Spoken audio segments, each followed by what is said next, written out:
Against the backdrop of Donald Trump's latest aggressive Twitter salvo against Iran, a series of his old tweets has resurfaced portraying Barack Obama as a warmonger willing to attack Tehran to burnish his image.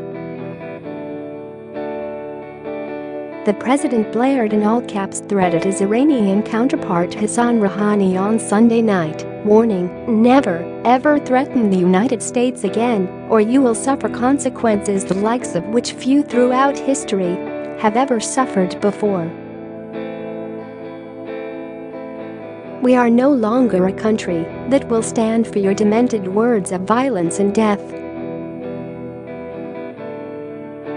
Be cautious," he added.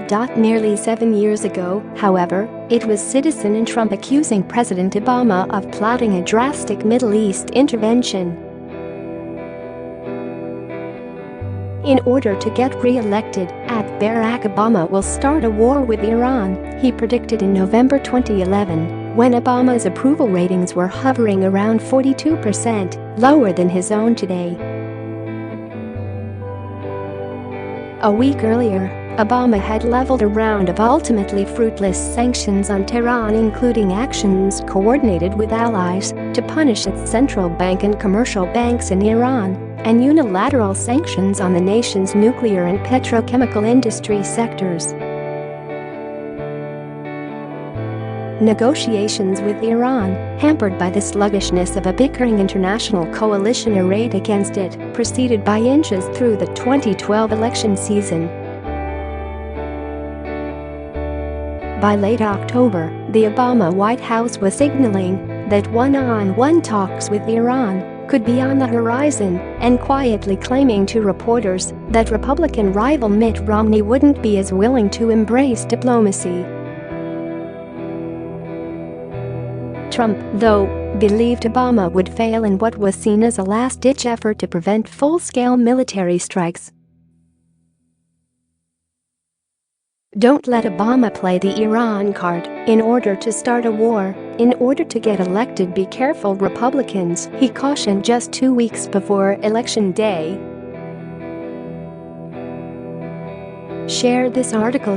Trump was still predicting U.S. military action in Iran 11 months later, when a multi-nation deal was first agreed to, a move intended to slow, but not stop, Iran's nuclear weapons ambitions. The future president suggested on Twitter at the time that diplomacy would fail, leaving military options as the only ones left. "I predict that President Obama will at some point attack Iran in order to save face," he declared in September 2013, just hours after an early, temporary version of the nuclear deal was signed.